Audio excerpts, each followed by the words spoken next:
You are now listening to Vigilantes Radio, presented by the Only One Media Group. This is the people's choice for quality interviews, celebrities, and special guests. Hosted by Demetrius Dinny Reynolds. Call in to join the mix at 701-801-9813. For the complete archive of episodes, visit onlyonemediagroup.com and be sure to like us on Facebook at Vigilantes Radio. We welcome all. Enjoy the show.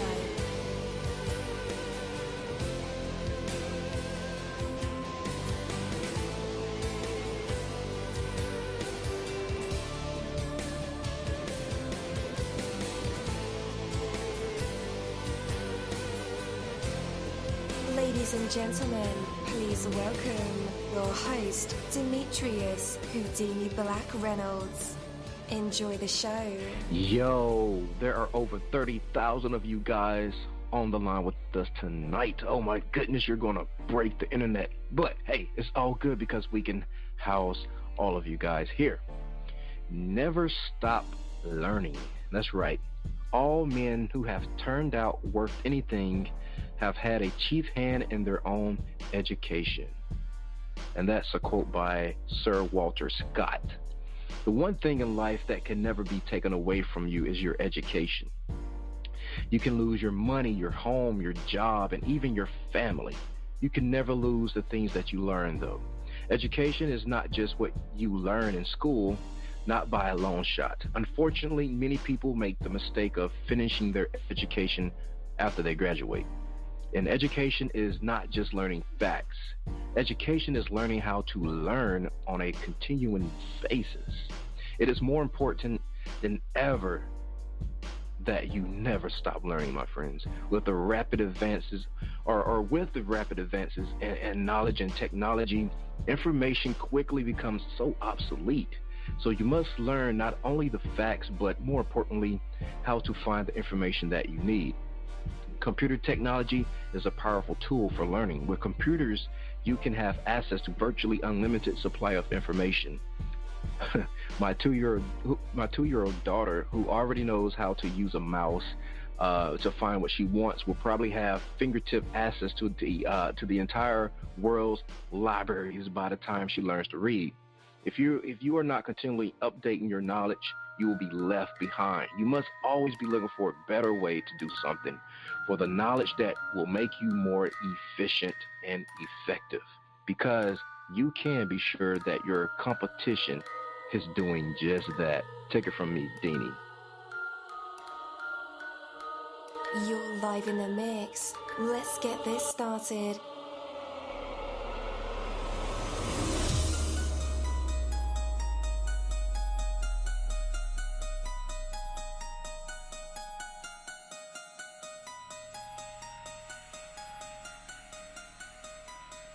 Yo, it feels so good to be back with you guys once again. So one time for my people who are indigos and starseeds, and 2 times for my people who are vegans. We are averaging over 34,000 plus listeners, and we've been at this for 3 solid years. I appreciate all you guys who've been rocking with the kid on this journey, and we're still growing, baby. It is all because of you, most definitely. We are the people who have dedicated their lives to music, spirituality, business, literature, art, movies, and research in every aspect. And we want to allow you an opportunity to tell your story. Man, we've had celebrities on the show, from Grammy Award-winning artists, nominees, to actors, comedians, CEOs, technology geniuses, visual artists, from authors to professors and aliens. Or people who think they're aliens. It doesn't matter who you are or where you come from. Come on our show and talk to me. So check it out. To book an interview or just to share a real cool story, email me at vradio@onlyonemediagroup.com. I'm passionate about what I do, just as passionate about what you do, and together, yes, together, we can get your voice heard by the people who should hear it. So let's create something incredible. And with that, hello out there, and welcome to another episode of our podcast, Vigilantes Radio. Thank you again, as always, for tuning in and being a part of our audience family. You know the number to dial. It's 701-801 9813 to connect with us or our guests, or you can hop in the mix directly from my website, which is onlyonemediagroup.com. Scroll over to the Vigilantes Radio tab and slap that Go Live button, and you'll be right here live in the mix with all of us or in the chat room. So feel free to shoot over some questions to ask our guests while they are here. And as always, all episodes are available for free download. You can grab it from Spreaker.com/onlyonemediagroup, iTunes, YouTube, the app called Podcast Addict, or over at our website. And that goes for every single episode that we've ever aired. Well, I don't want to keep 30,000 of you guys waiting any longer, so let's go ahead and dive deep into this interview, because you're not here for Deanie, right? No, you have to be here for our special guest, and I'm totally cool with that because you are here, and that is what matters. So tonight's interview is the Matthew J. Murphy interview, and I am your host, Deanie Mussolini. And I will absolutely love talking with Matthew J. Murphy. He's an author, a senior military officer, a pilot, and an engineer. And I'm probably and most likely leaving some things out of his massive hat collection. I don't know, he could be Batman at night fighting crime. We'll find out, right? Yeah. So this will be his first visit with us over here at Vigilantes Radio to discuss all things about his book, Remedy, How I Cured the Incurable. Oh my goodness. Yeah, we're going to dive deep into that. Find out where the inspiration and the interest came from, and I couldn't help but be pleased with the questions that I came up with to ask Matthew tonight on our show, and hopefully we'll get some explanations about natural remedies, mindset, and faith. And you know I'm all about all three of those. So let's go ahead and take a second or two to do our introductions and welcome him to our show. And with that, Matthew J. Murphy, you are now live in the mix with all of us. So how is it going and how are you feeling? I am Batman at the middle of the night. I like that intro. But I hope we don't break the internet tonight, because Al Gore would be very mad in his invention, you know. I heard you mention that earlier, too.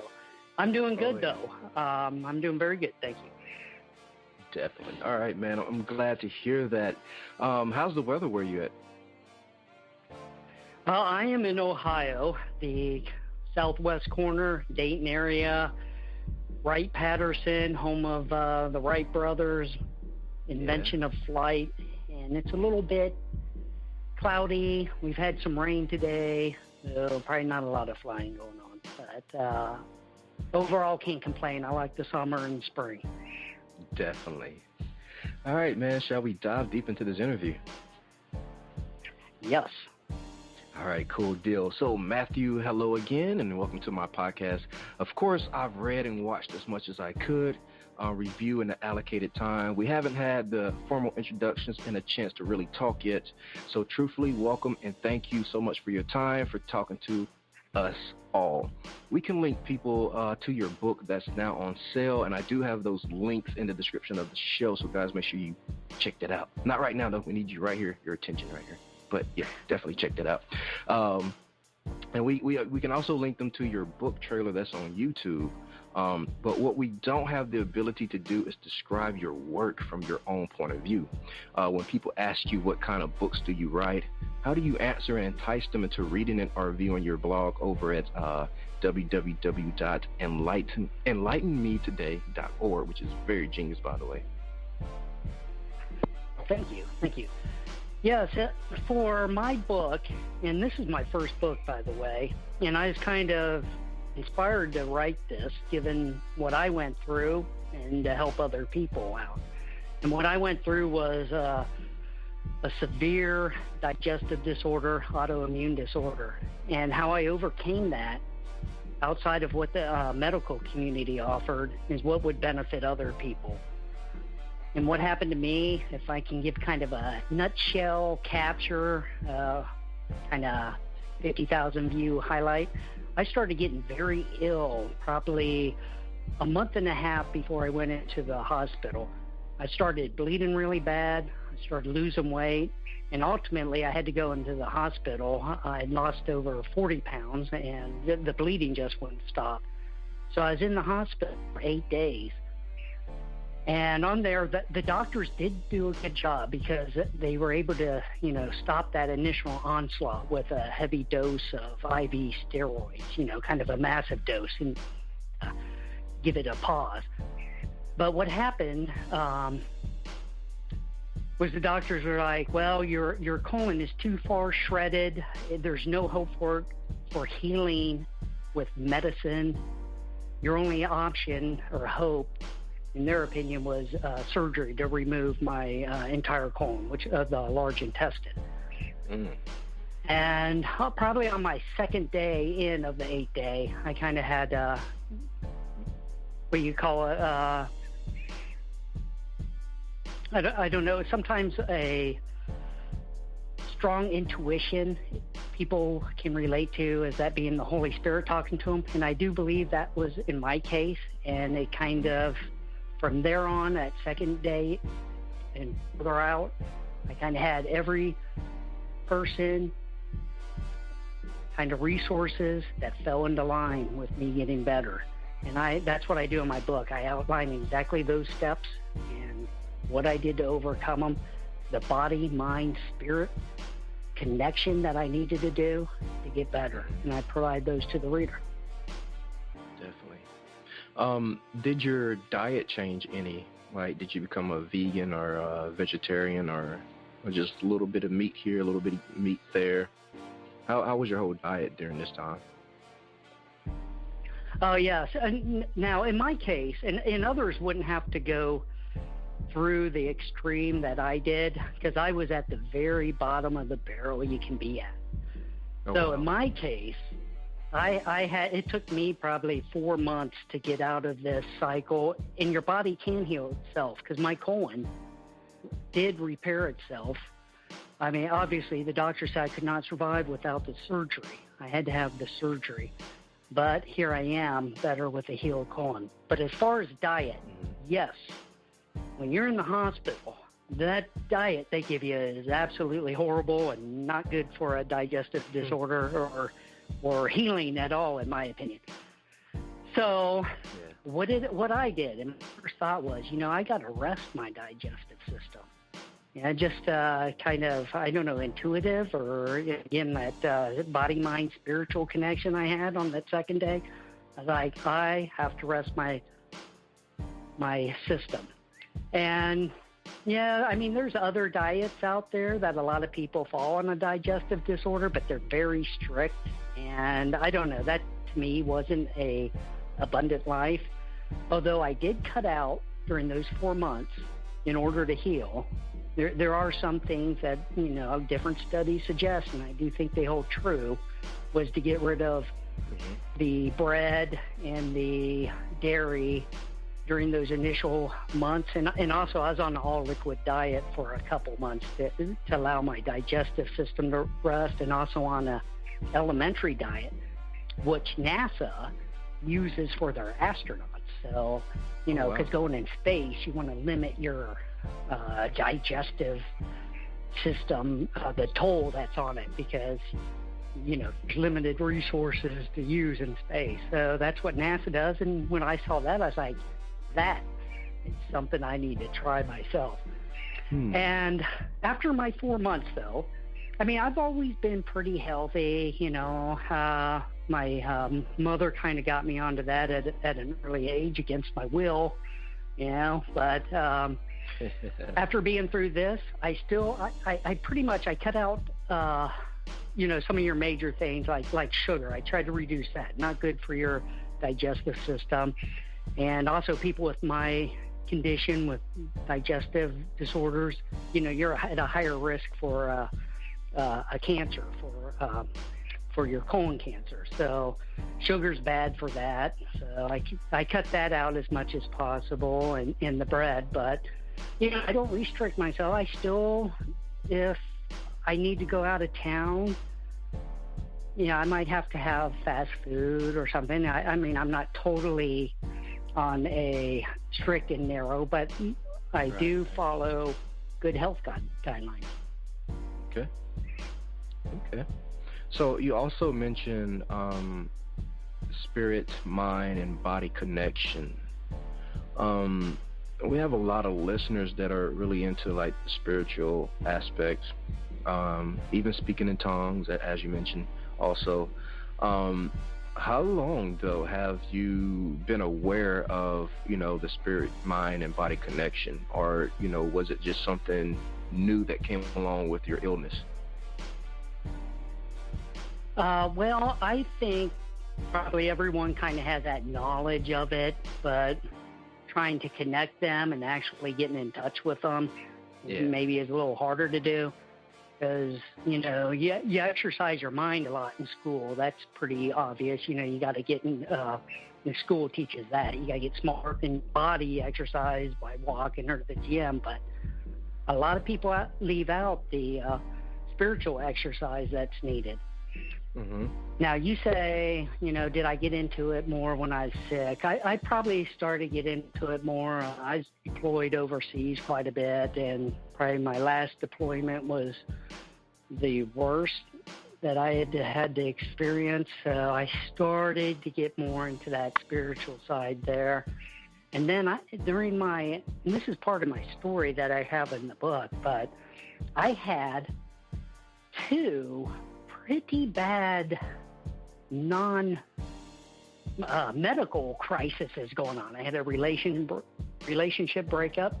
That's kind of devastating. And then I had a court case, which was devastating, okay? Oh, yeah. And these negative things ultimately, and maybe that's why I ended up having my illness, they ultimately manifest themselves into your body somewhere unless you nip them in the bud and take care of them. And that is why you need to have that mind-body connection, because I don't think you can heal completely unless you get rid of those negative events in your life. And I give like a little there's mental law that you can use to help get rid of those as well. Does your book cover those kind of things as well? I cover what I used to get through the non-medical areas that I had. So I could forgive, with that relationship thing. And that's a big thing, and you kind of do that for yourself. Yeah. And it's hard to do, and that's why in the book I kind of give a little aid to it, which is the law of substitution. So there's all these mental laws that are available, just like there's physical laws, like law of gravity. There's also mental laws.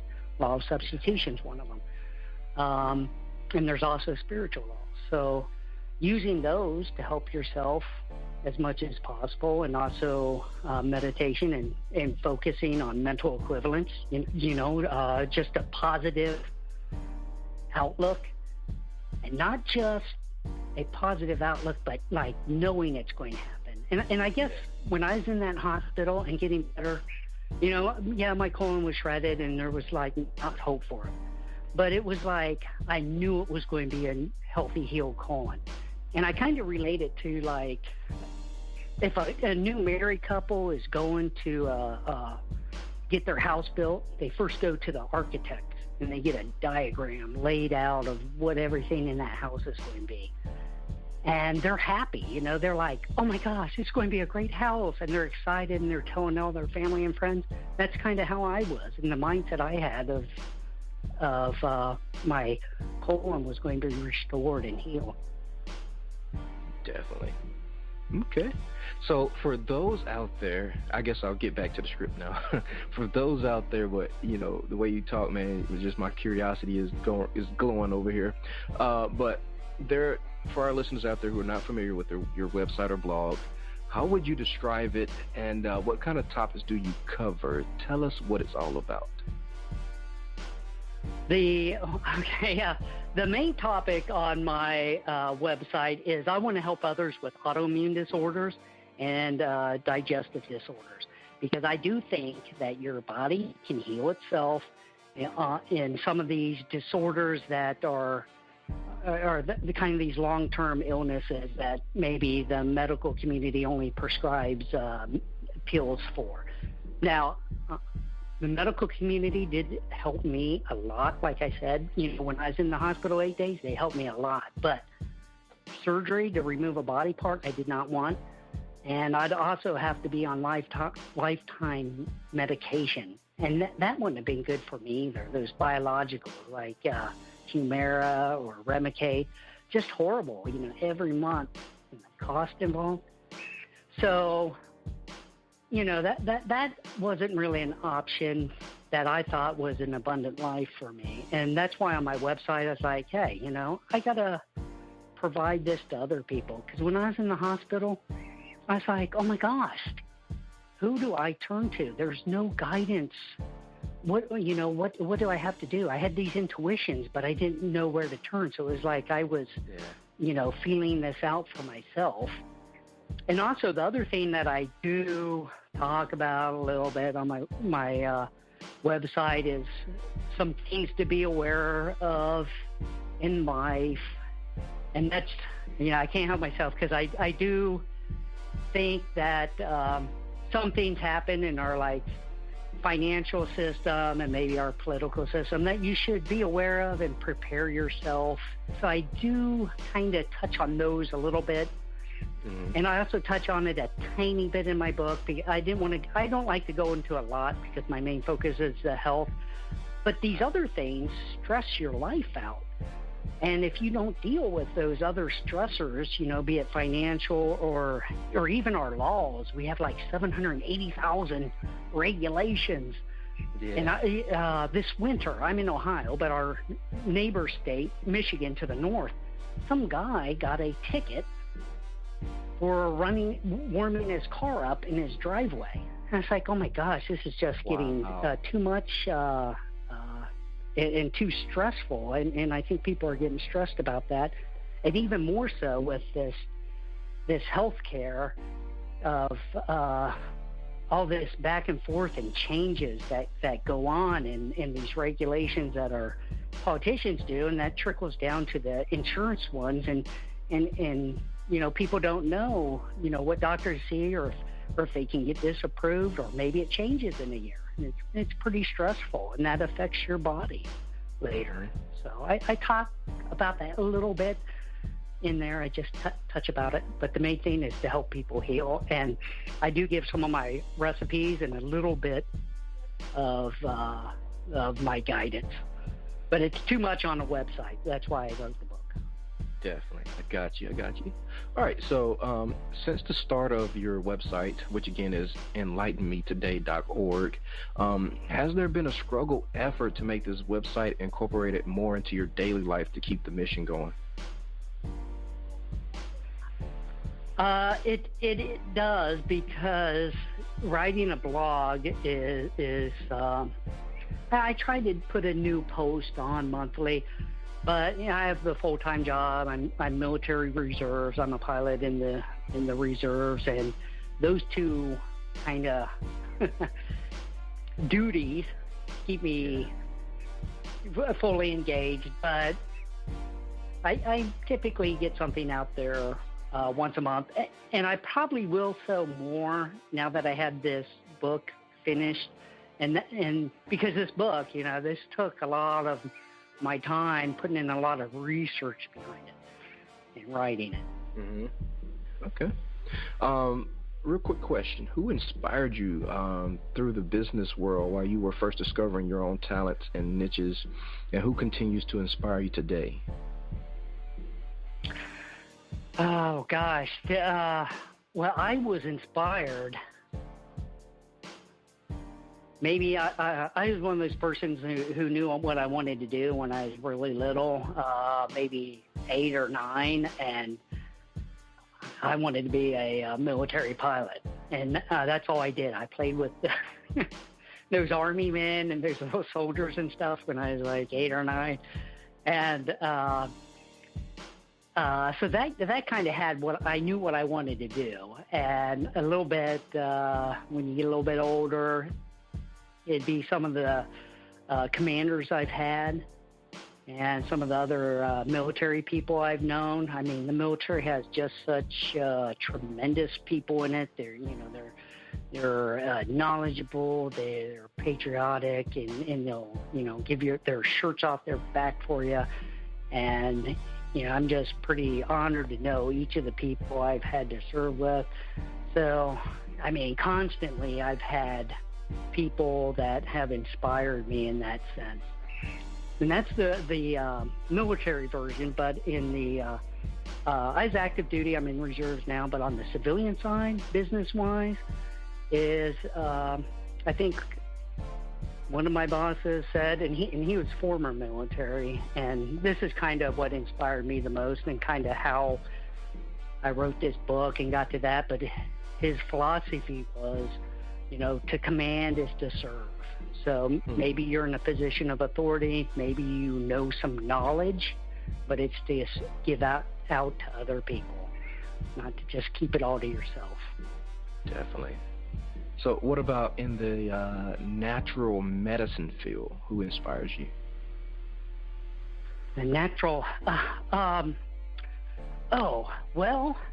given my condition with my digestive system, I happen to come across, and I mentioned this guy's some of his products too, and it's Jordan S. Rubin, because he had undergone a similar condition, but not totally like mine, and he had talked and gave me some initial guidance through his books, and just how he developed a company that actually gives products for people to use, and actual alternative like vitamins, probiotics, and they're high quality, certified by non-GMO, certified organic, that you can take, actual things of substance that you can use. So that guy was a big inspiration for me. And the other person was Ty Bollinger, and I really like that guy. He has a series called The Truth About Cancer, and it's kind of a video documentary where it has a lot of items that you would not think of for cancer and helping to get better from cancer. And he has a lot of doctors on the documentary, and this documentary was a few years ago, but now some of the items that they mentioned and that they're advocating for have become a little more mainstream use in the medical community. So very, very good folks. Both of those, very good folks. Very good information. Definitely. Okay. So let's talk about your book. What's the most inspirational aspect of life that comes across through your book, Remedy: How I Cured the Incurable? I like to say the whole thing, but I have a couple chapters that are just specifically more your knowledge base, lists and what you should take, and my schedules and my step-by-step. So those are for the people that are sick and want something to follow. I have tables in there. So that's not inspirational. That's more the how-to, knowledgeable. This is what will help you out, and this is what I followed. But I stress, each person needs to tailor that for what they can do. So I think the inspirational is, my first few chapters where I talk about my story, what I used for getting past my other events in life that were non-medical. As I said, I think you need to get past those in order to truly heal your body completely. And also, I talk about how to tailor whatever I give you to each person's different, and that, if you were on some program or plan before and it didn't work, that you, the reader, you're not a failure if that didn't work, because you just got to tailor it for yourself.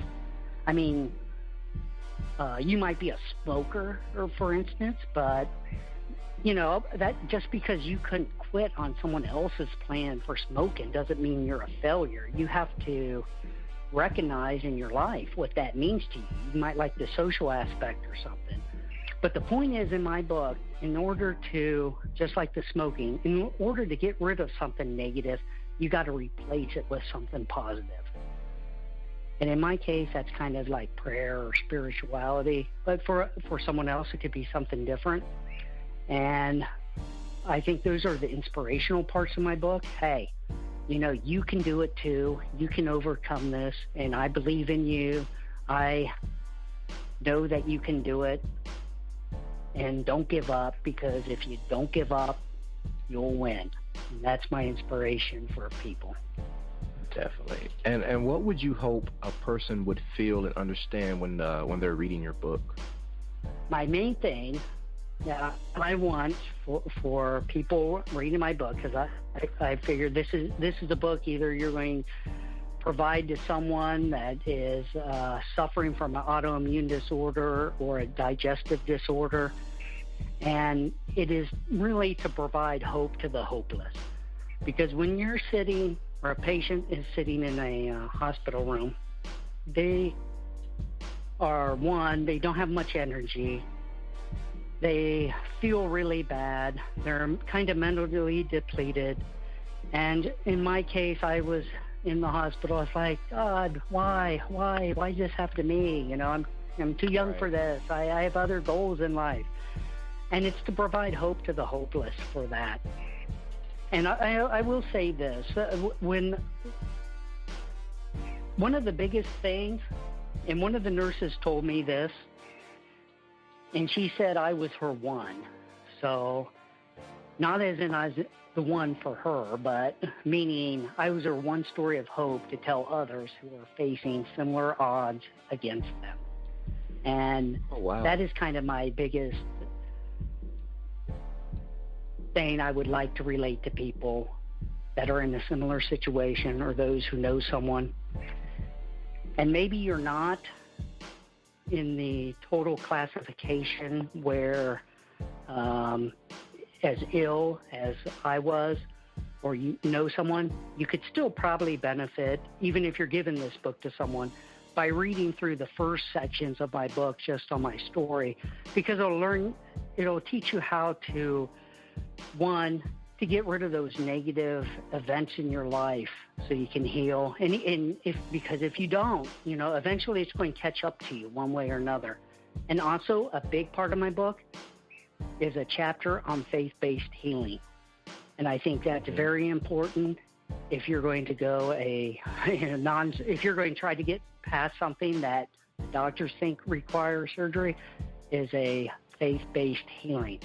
And I'll tell you this, my dad is a doctor, and my mom is a RN, a registered nurse. Oh, wow. So both of those, when I was going through this, they were like, Matt, you're crazy.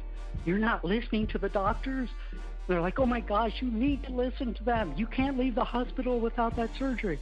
I was like, no, I know this. And they're like, how do you know? How do you know? And I was like, well, I've had this, you know, intuition, you know, the Holy Spirit told me. So my mom kind of thinks, yeah, this stuff's all true. The faith-based healing, yeah, really worked. Now, my dad being a doctor, doctors are more skeptical, and he's like, well, I think it was maybe the placebo effect. But I'm like, Dad, there's 7 doctors that told me the surgery is what was needed. My colon was beyond repair for medicine or anything else. How could that be a placebo? I go, there has to be something to it.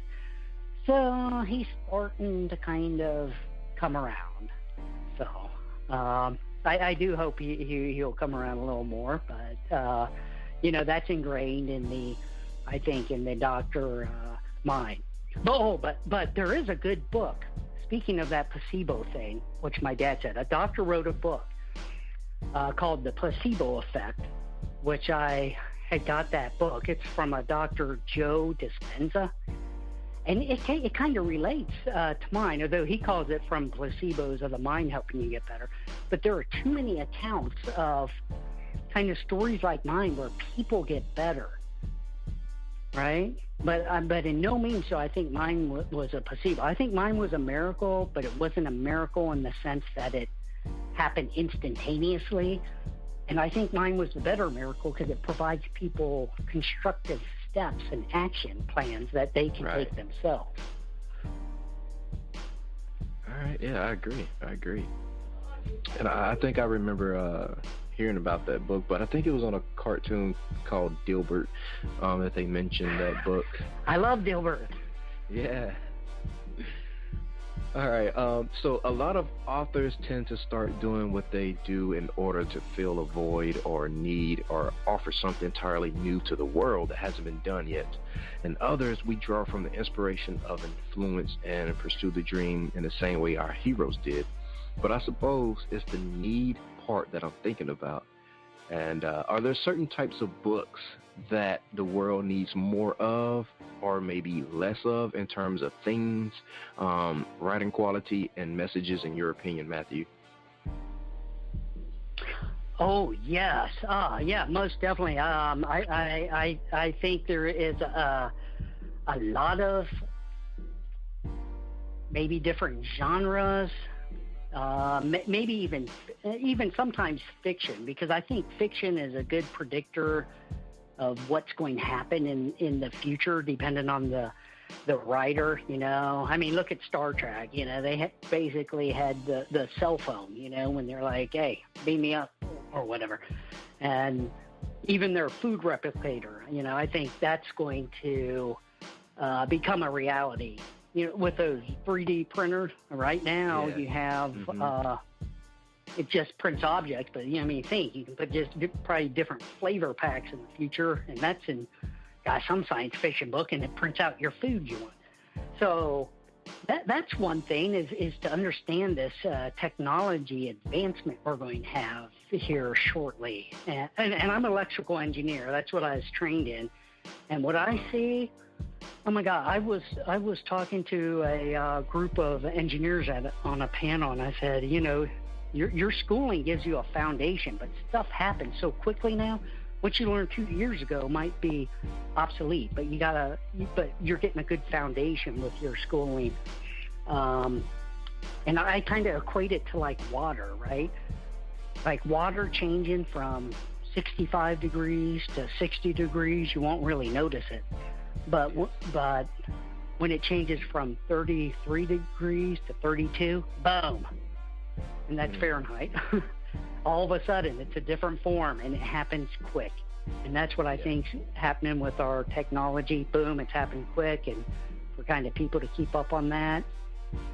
And the other thing that I like, and I like, these are kind of these are fiction, but they're based on actual kind of events where you can kind of see things happening or give you a different perspective even on how the world operates or how it could operate, is books on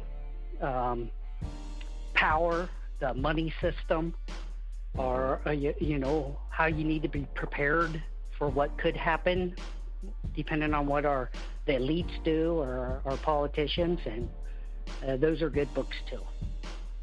Definitely. I couldn't agree more. So you're an incredible guy with an incredible story. Give us an idea of what your daily schedule is like. It might not be quite intense, or you could be a part-time crime fighter, as we mentioned earlier. I didn't mean to, you know, give any spoilers, but who knows?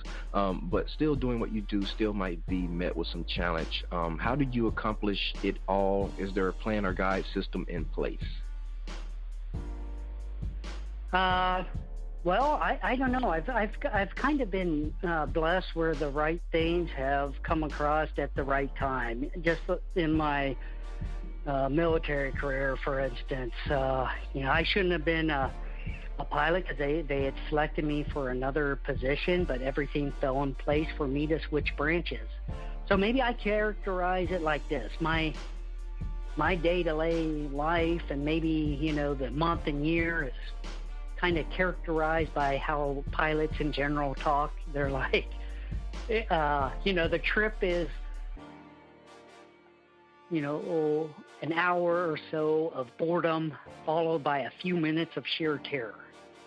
So somewhere along the line really gets you going and gets you up to speed and gives you some inspiration, and you got to move and you got to take action and you got to make things happen.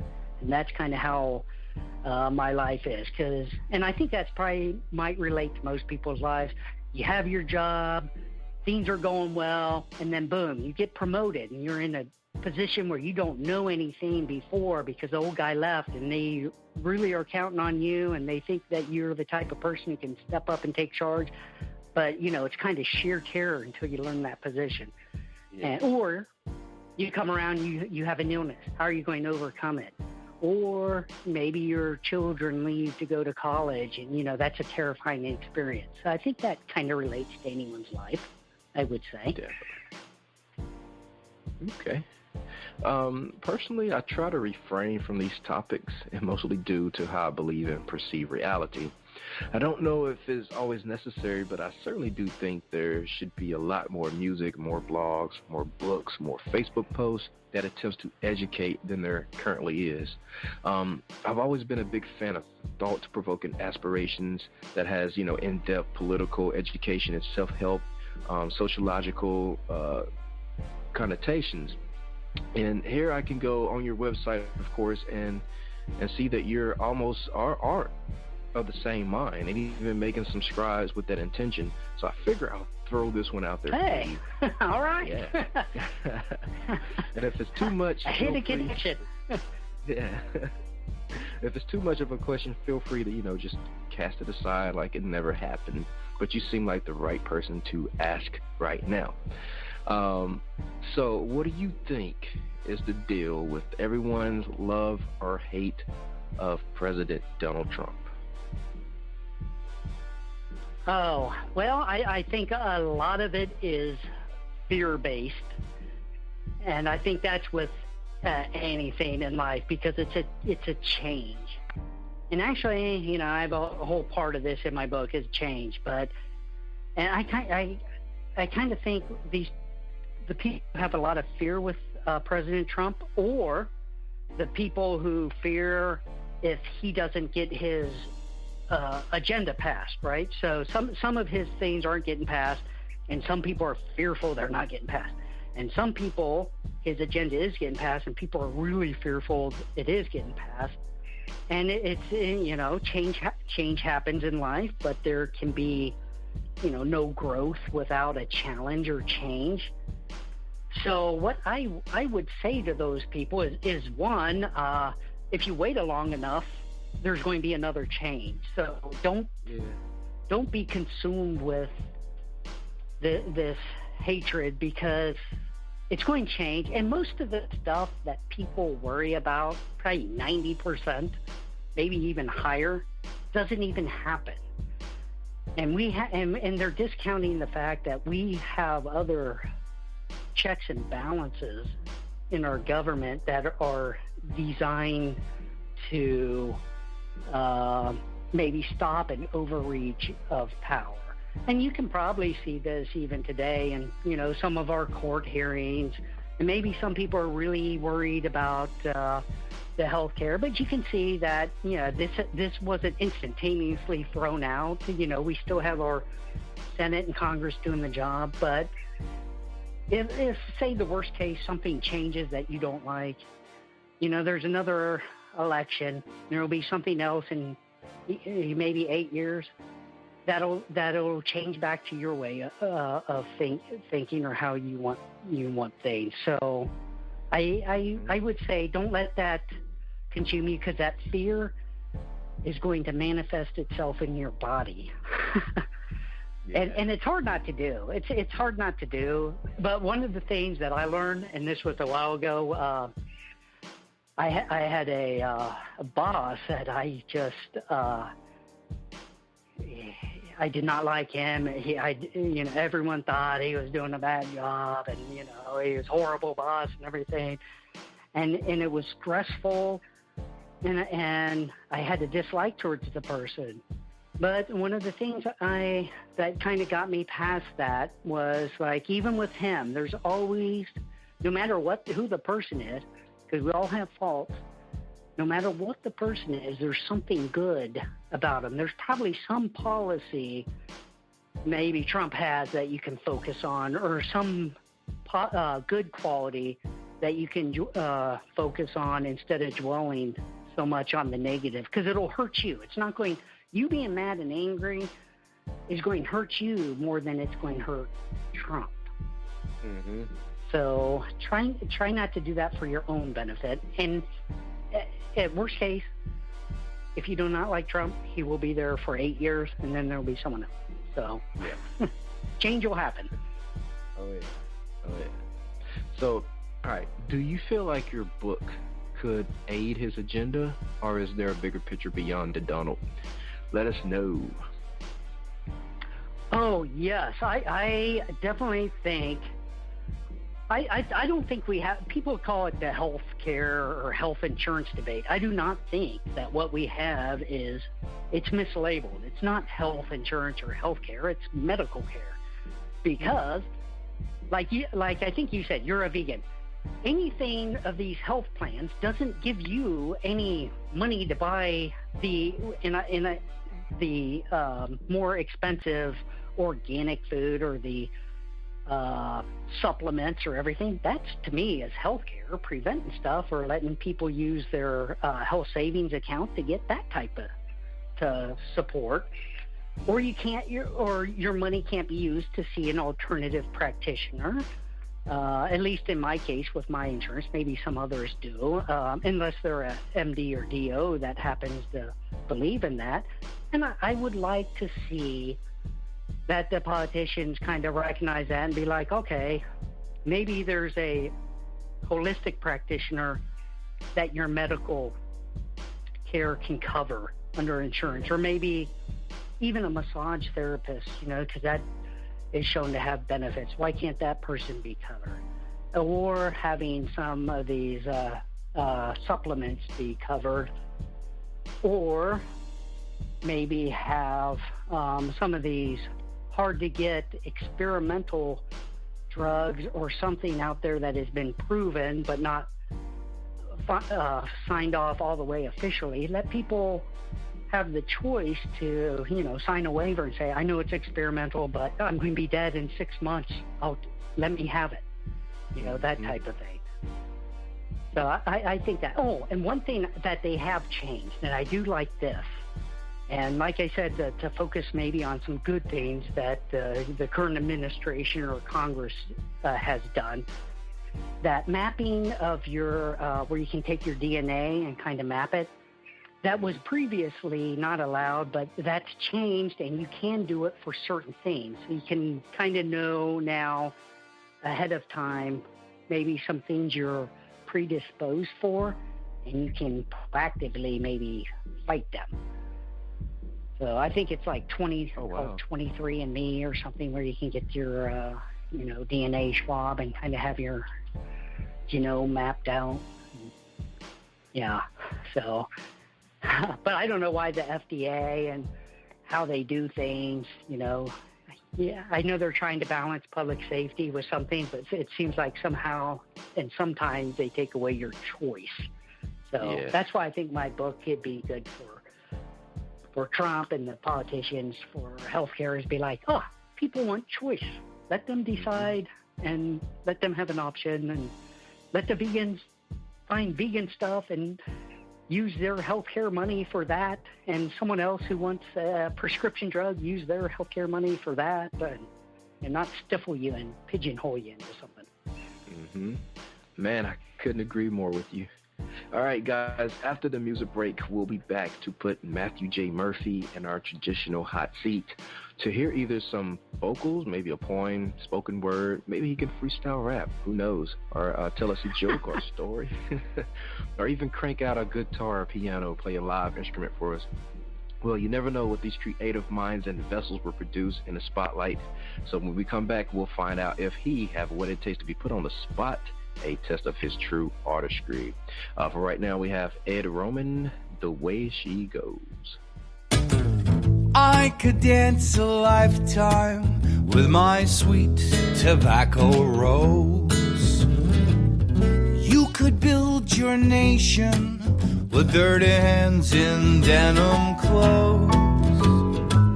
And even in our twilight, I think that everybody knows. An open mind, a subtle heart are the only way she goes, and that's the way she goes.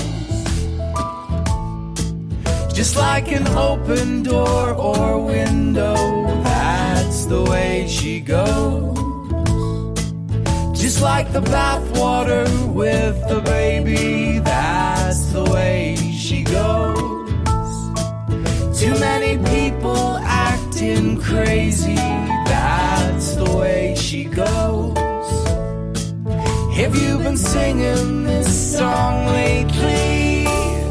The whistle on your kettle's been chirping, and beat red is the song. Your mortal shackle's been winning battles, I think you've known this all along. The squeaky wheel's been seasoned because the grease price is too high. Just change another channel, it never ever changes, and wave it all goodbye. That's the way she goes. Just like an open door or window, that's the way she goes. Just like the bathwater with the baby, that's the way she goes. Too many people acting crazy, that's the way she goes. If you've been singing this song lately, sha-la-la-la-la-la, we know it's wrong but we say it's right. Sha-la-la-la-la-la-la, we know it's black but we say it's white. Sha-la-la-la-la-la, you gotta put up a hell of a fight. Yes, you do.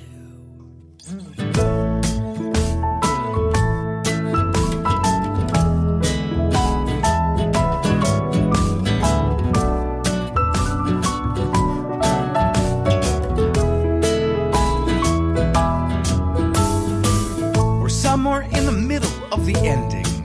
So summarize your fears and woes. It's like a fragrant golden season. It purifies you and your soul. I tip my hat to rebels when the newsman calls him foe. And if you check inside your pockets, you'll find it's all just one big show. But that's the way she goes. Just like an open door or window, that's the way she goes. Just like the bathwater with the baby, that's the way she goes. Too many people been acting crazy, that's the way she goes. If you've been singing this song lately, that's the way she goes. If you've been singing this song lately, that's the way she goes. If you've been singing this song lately, that's the way she goes. If you've been singing this song lately, that's the way she goes. If you've been singing this song, that's the way she goes.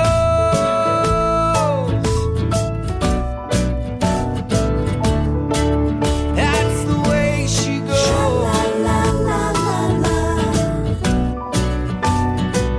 If you've been singing this song, if you've been singing this song lately, that's the way she goes.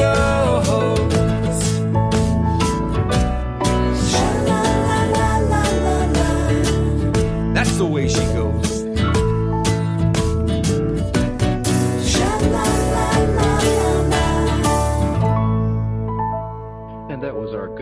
man Ed Roman from Canada with this song, That's the Way She Goes.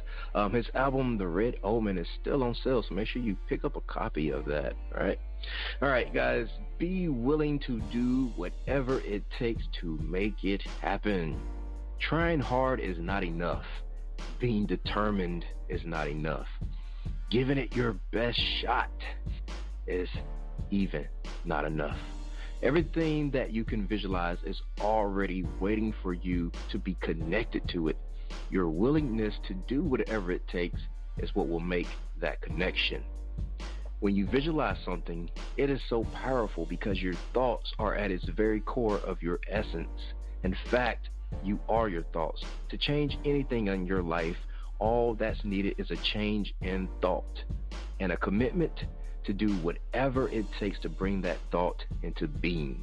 And with that, let's bring the man of the hour back on. Matthew, you are now live in our hot seat. What do you have for us?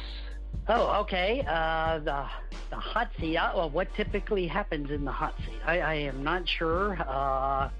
Maybe the hot seat makes me nervous, not knowing what's going on. Oh, no, it's all good. Well, usually our guests will come on and we'll have this segment called the hot seat, and that's where they just sometimes go off. They maybe prepare a poem, maybe, or tell us a joke or a story. Some even attempt to freestyle rap. It's very funny at times. We even had guests to come on and play the piano or the guitar or song something.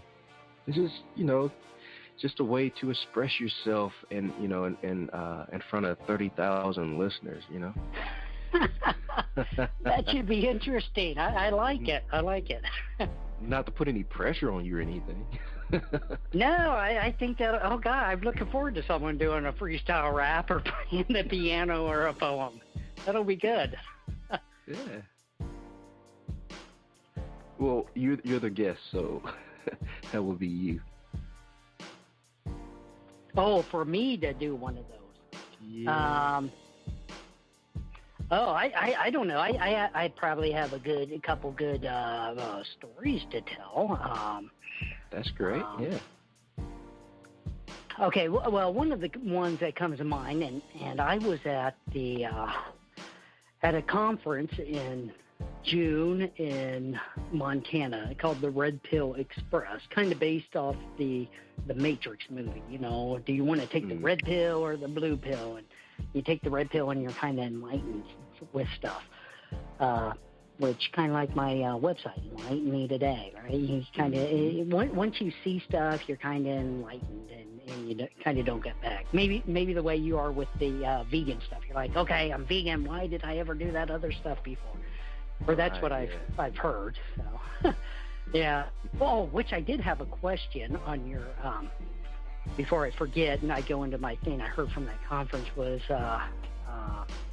you were asking me about diet and stuff like that, and there's always kind of a difficulty for finding some items, like, and I imagine it'd be harder with a vegan to do and to make certain items. For instance, I had to find chicken feet because those superpower your bone broth, and that's one of the mainstays in my remedies. And I didn't know where you typically go for finding items. Usually it's vegetable broth, in that case for me, but it's definitely a hunt. And the territory I live in Mississippi. There's not a lot of vegans here. So I usually have to travel outside to Georgia, where there's festivals and all kind of markets for vegan.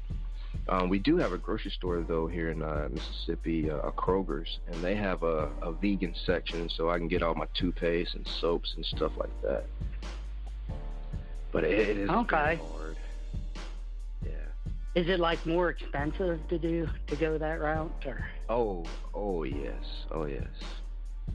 A tube of toothpaste costs, $8 maybe. Really? But you know what? It probably works better. Yeah, it does. Tastes funny. But there's no fluoride in it. Well, yeah, I don't like the fluoride stuff, but that's why I think that the politicians should do health care as opposed to medical care, and so you can buy your $8 toothpaste. Yeah, there's no backing for that at all, unless you're on welfare. Yeah. Yep, unfortunately. Okay. Yep.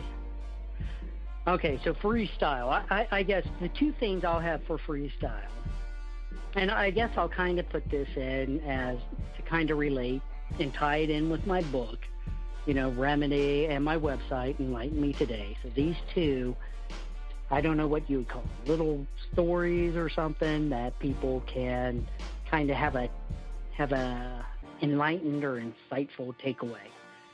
And the first one I heard when I was at the conference, because the conference person who gave the intro, and that guy really held your attention because he had a great radio voice, and it's kind of like your voice because you have a really good radio voice. I don't have a radio voice, but you do, and so that guy does. So whenever he talked, you remembered what he said, but he started to tell this story of the Oracle at Delphi, and that's was over in Greece, and way back when, like the movie at 300. So one of the Greece kings was unhappy with the Oracle, and that's what they used at the time, because the Oracle, whatever she said, that's kind of what the Greek army did, and it was a go, and he was tired of her telling him what to do and everyone wanting to follow what she wanted to do. So he goes, I know what I do. I'm going to trick the Oracle. So he had all his generals and people gather around the Oracle for the day he was going to trick her. And what he did, he is like, I'm going to put a bird in my hand. He had big hands. And when I go see the Oracle, no matter what she guesses or predicts, she'll be wrong because his hand covers up the bird because he's a big guy. And he goes, if she says, I'll ask her, I'll go, Oracle, is the bird alive or is the bird dead? And if she says it's alive, he'll squeeze it and kill it and drop it to the ground. And if she says it's dead, well, then he's going to turn his hand upright and let the bird go. So that was his plan. And everyone's gathered around in anticipation, wondering how is the Oracle going to get around this predicament? No matter what she picks, she's going to be wrong. So the king comes up there. He asks the Oracle the question, and she answers, as per your will. And I was like, oh, wow, that is so fitting with kind of what I went through and kind of what everyone goes through. It's really per your will. What are you going to follow? Are you going to want to have a body part removed? Are you going to want to be on lifelong medication? Are you going to want to be on pain? Are you going to want to maybe try something different, maybe supplement your traditional Medicare with a different lifestyle until you get better? It's per your will, and that's how a lot of things in life are. Just like we were talking about, you want to have a negative attitude and be hating the politicians and what's going on in now. I mean, it's per your will, and that seems like a miserable life to have one person cause so much hate in your life, because really I know some people like that, and they're consumed with it, and that's what they think about every day. And I'm like, that's okay, maybe one day or something, or 1 day a week or 2 days a week, but you can't have it 7 days a week. It's just not good for you. Pace yourself. But that is one story I really like. I think that relates to people. Oh, yeah. But since this is a hot seat, I have two. And this other one, and this I think, I hope I can recall it all the way. It's from a really good spiritual leader type person. His name was Emmett Fox, and he's not around anymore, unfortunately. He was back in the the World War II era. He's passed away a long time since, I think in the 1950s. But this is one thing of how you can relate how your mind works, I would suppose. So, in this story, there's a king again. This is kind of the king theme. So this king, he had someone, and it was a subject. Maybe it was a family member or someone kind of close to him. But that person mocked the king, and the king was angry with him. So he imprisoned this individual. And it was down below, kind of in the dungeon, and the guy was stuck in his prison cell. Well, every day, the guard came in, opened the door, gave him his dinner, and the guy ate it. And, this happened 3 times a day. And then over the course of months, the king still didn't let him go. And the guy's like, man, I didn't do anything that bad. And then over a course of a couple years, he's like, gosh, he's so harsh to me. He doesn't even talk to me. I just get fed 3 times a day. I'm in my prison. Why did I do it? It wasn't that bad. And then after about 40 years, oh my gosh, he's in there for that long. And I think they use 40 years because that's kind of like, how long it took the Israelites to get out of the desert to reach Canaan for, out of their misery in the desert for so long. It's a process. So this guy is starting to get, this enlightenment. After 40 years, he's like, this is getting ridiculous. I didn't do anything that bad. I'm going to escape. So he started plotting in his mind. Next time the guard comes, when he opens the door, I'm going to hit him over the head. And then with the bowl he gives me, and then I'll get out and I'll escape. So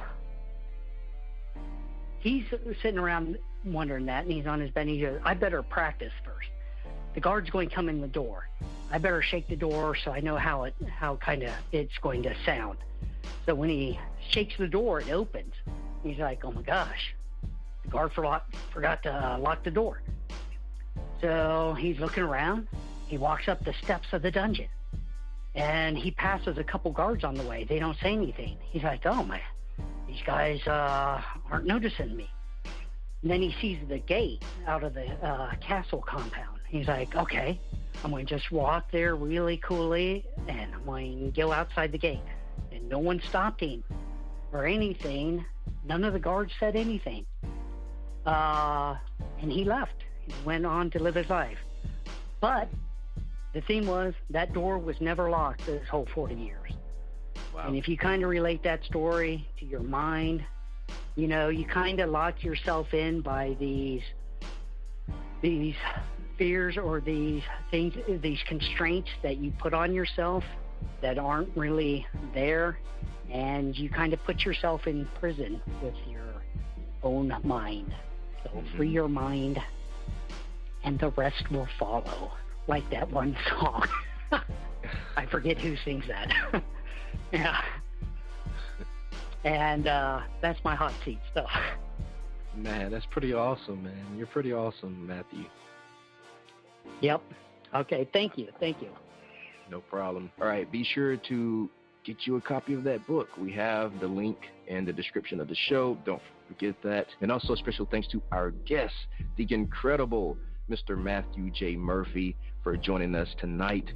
Thank you, my Vigilantes family, as always, for checking out my podcast over here at Vigilantes Radio.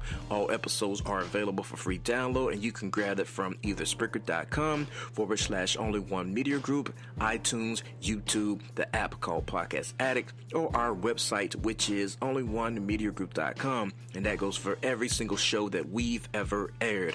If you'd like to request music or send something for us to play, email it to theRadio@only1mediagroup.com.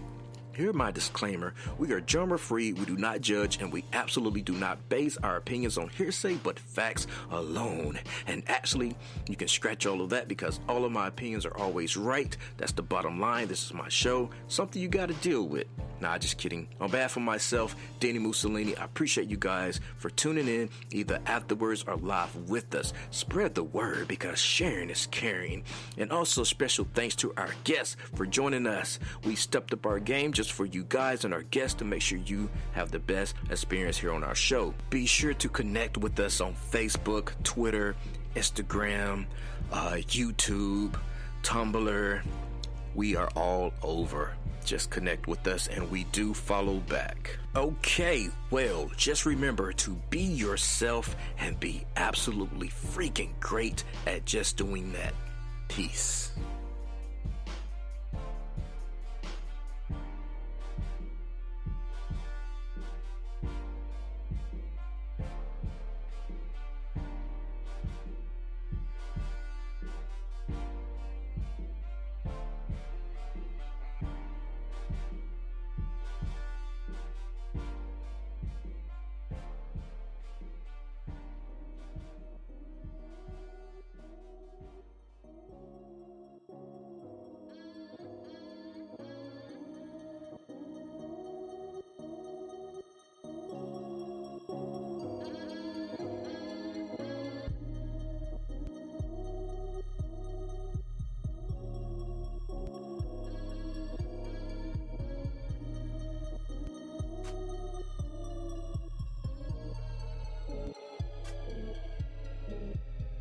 You are now listening to Vigilantes Radio, the people's choice for quality interviews, art, music, and hot topics. Hosted by Demetrius Houdini Black Reynolds of the duo No Longer the Hero. All episodes of this podcast are available for free download at www.onlyonemediagroup.com. This is a Seventh Sign Regime Rebirth Worldwide Syndicate exclusive.